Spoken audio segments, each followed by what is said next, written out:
नमस्कार। पॉलिटिक्स में आप सबों का स्वागत है।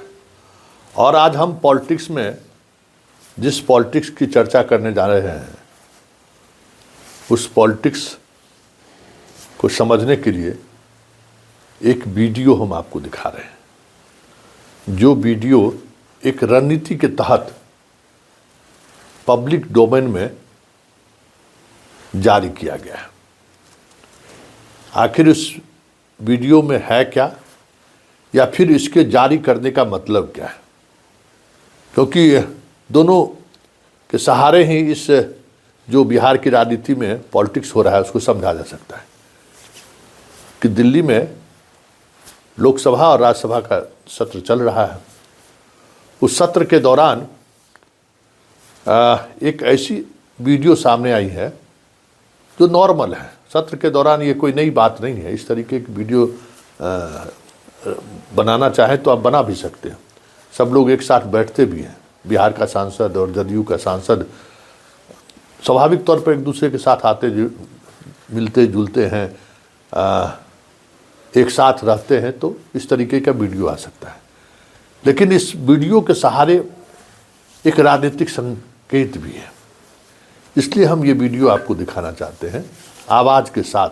जरा इस वीडियो को आप भी गौर से देखिए।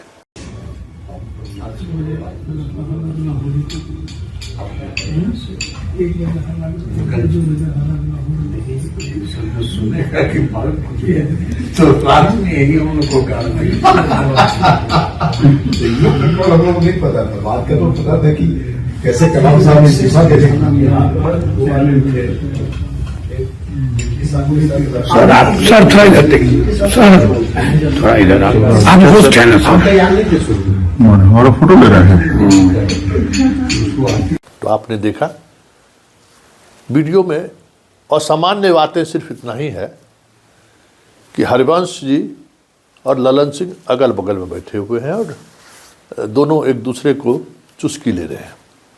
इस दोनों का साथ वीडियो या तस्वीर हमें लगता है कि पहली बार सार्वजनिक तौर पर देखने को मिल रहा है। आखिर इसका मतलब क्या है? क्या हरिवंश जी तीसरी बार जदयू से राज्यसभा जाने की तैयारी तो नहीं है? बड़ा सवाल है, क्योंकि 2 सीटें जदयू को मिलनी है। एक रामनाथ ठाकुर, हमें लगता है कि मंत्री हैं तो उनकी दोबारा जाना तय है। अभी कर्पूरी जी को भारत रत्न मिला भी है। कर्पूरी जी की सियासत जोर पर है। अति पिछड़ों की राजनीति नीतीश कुमार का एक गोल रहा है। तो ये माना जा रहा है कि रामनाथ ठाकुर की तो वापसी होगी। दूसरा सीट हरिवंश जी हैं। हरिवंश जी राज्यसभा में उपसभापति हैं।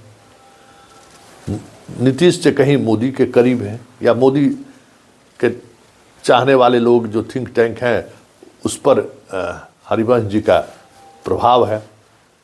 2 बार तो उसी वजह से चले गए। पहली बार तो नीतीश भेजे, दूसरी बार कहीं न कहीं उसका प्रभाव रहा। अब तीसरी बार वो जाएंगे कि नहीं जाएंगे, इसको लेकर चर्चा है। लेकिन इस वीडियो ने एक अलग चर्चा को आयाम दे दिया है। देखिए, एक सीट तो तय माना जा रहा है कि रामनाथ ठाकुर जाएंगे। दूसरी सीट जो है उसको लेकर जो खेल चल रहा है अंतःपुर में, वो है कि इस पर मनीष वर्मा जाएं या फिर आरसीपी जाए।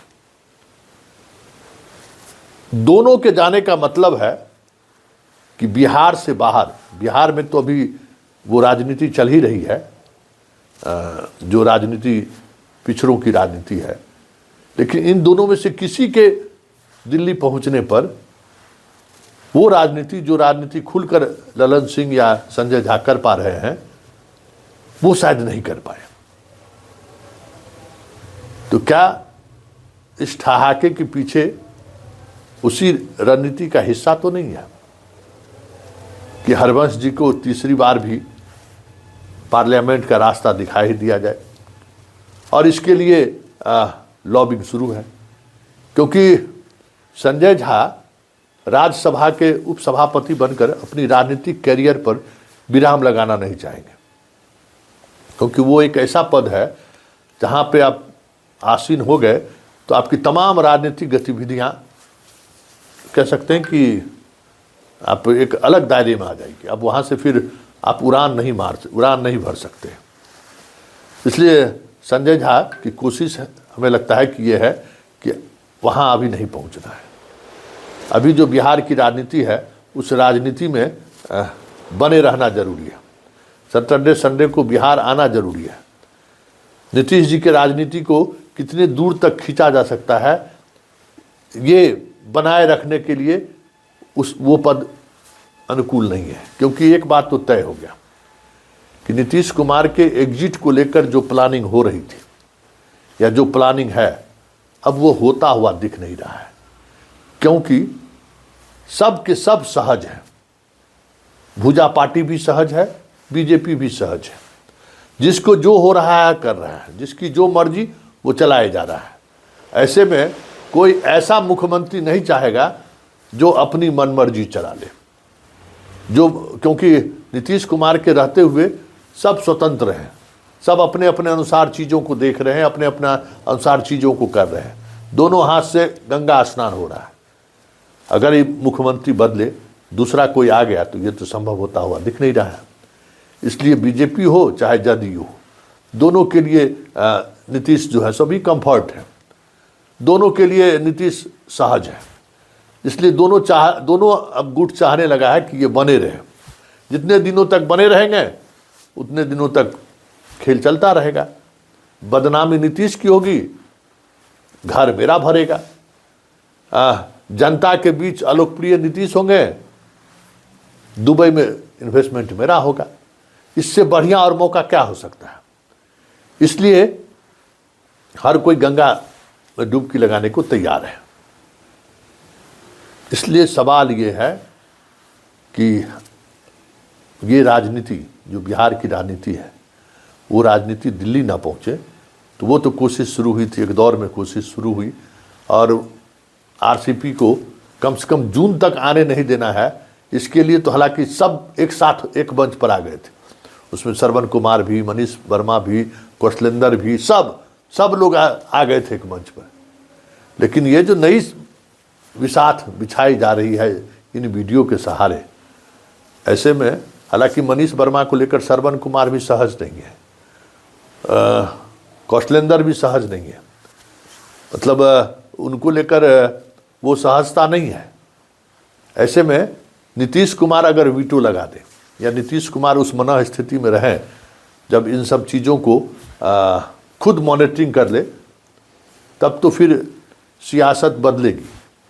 नहीं तो ये वीडियो के सहारे समझ लीजिए कि वो सियासत पर मोहर लग चुकी है, जिस सियासत को दिल्ली के कॉरिडोर में बनाए रखना ललन सिंह भी चाहते हैं और संजय झा भी चाहते हैं। अब देखना दिलचस्प होगा कि इस पॉलिटिक्स का साइड इफ़ेक्ट क्या होता है, क्योंकि जब राजा ही उस स्थिति में नहीं है तो फिर उसको क्या कहा जाए। लेकिन होता है ना कि भाई कम्बिनेशन और परमोटेशन, आप कम्बिनेशन बना रहे हैं, कोई ज़रूरी नहीं है कि उस कम्बिनेशन में सब कुछ फिट ही बैठ जाए। सबके अपने अपने स्वार्थ हैं, सबकी अपनी अपनी ज़रूरतें हैं, सबका अपना अपना कुनबा है। तो ये सब कम्बिनेशन 100% बना रहे, यही तो राजनीति है ना। तो देखना अब दिलचस्प होगा कि इस वीडियो के सहारे जो संदेश देने की कोशिश हुई है, क्या वाकई में वो संदेश जून के उस रिजल्ट में दिख जाए कि राज्यसभा जाने वाले में रामनाथ ठाकुर भी हैं और हरवंश भी हैं।